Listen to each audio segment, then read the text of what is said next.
Hey everybody, it's me, Nelanie, also known as Nell, and this is Getting Personnel with Christ. Welcome back to another episode of How I Found My Husband. So, last week in part one, I had one of those days, missed the bus, forgot my lunch, tech failed, and I was not in the mood to be the seventh wheel with all my couple friends. So, I ran to Jesus, the chapel kind of run. I just needed him. But in the middle of my emotional meltdown in adoration, something unexpected happened. A stranger placed a hand on my shoulder, handed me a handkerchief, and gently whispered, "He sees you." The initials on that handkerchief? JC. Jesus Christ or someone else? Let's get into it for part two of How I Found My Husband.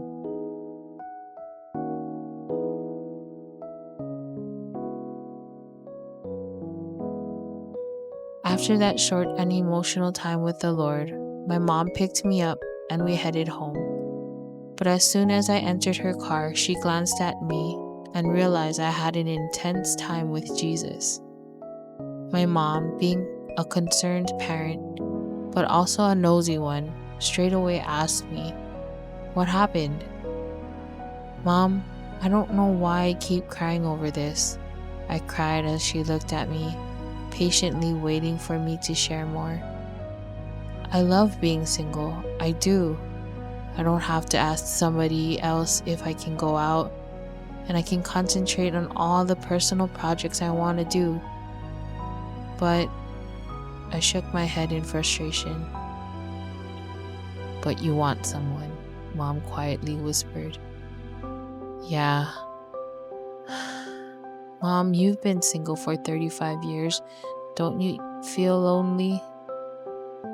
I looked at her for some kind of relief. "I got you and Nicole, so I'm okay."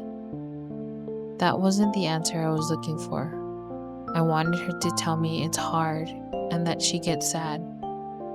I was wishing she would be like, "Let's both cry about being single and lonely."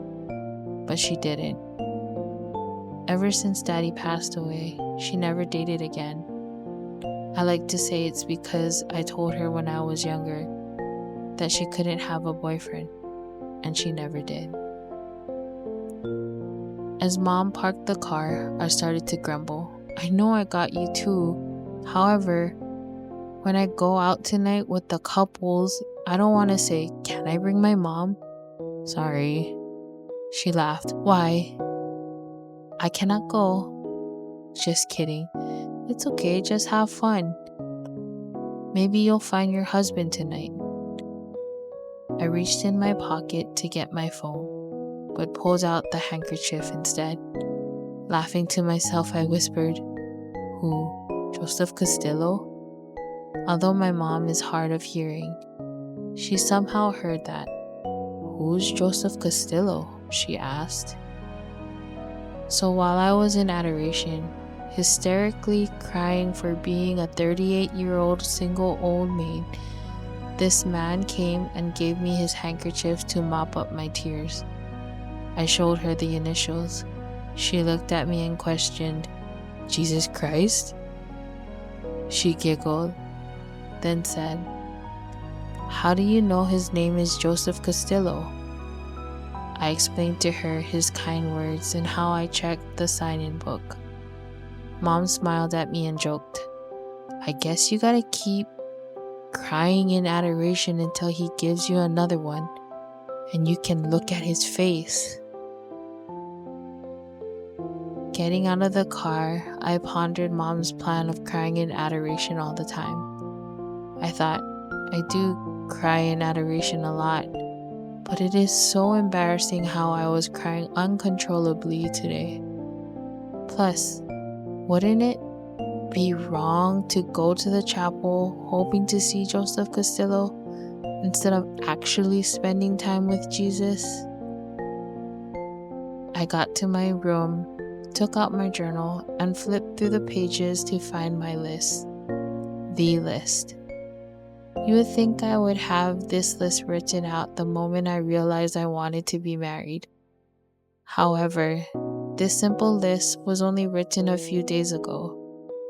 For years, I never knew what I wanted due to the influence of others who thought I shouldn't be so specific. But this is just what I wanted, and I know God will try His best to send that person. He may not be perfect, but perfect for me. This happens to me a lot. A man is nice to me, and I assume that he might be the one. Joseph Castillo was so comforting, and I don't even know what he looks like. The sound of his voice made me feel alright. It was different, like he could feel my pain. As I looked at my list, I wondered, who is this mysterious JC? So I prayed to the one JC I know, Jesus Christ. Lord, prepare my heart for love and ready my future husband's heart for mine. I ask you, Lord, help me find a beautiful Catholic man, a man who is gentle and understanding, who will listen and also encourage and give hope, a man who takes initiative, who takes the first steps and leads, a man whose heart is after God and wants me to follow Him as well, a man who loves his family and mine and will try his best to help them, a man who strives for sainthood and when he falls or fails, gets back up and makes it right with God, a man who can provide for himself, me, and our family, a man with determination to get through hard times and push through, a man who can love me for who I am with all my mental illnesses, worries, anxieties, and dreams. Lastly, a man who wants to lead me to heaven. And at that moment, my sister popped her head into my room and shouted, "Mom said you found a man. Is he coming out with us tonight?" Once again, the reminder of being the seventh wheel. "Nope, just me." "Well, be prepared. We all want to know about this mystery guy," she replied. To be continued.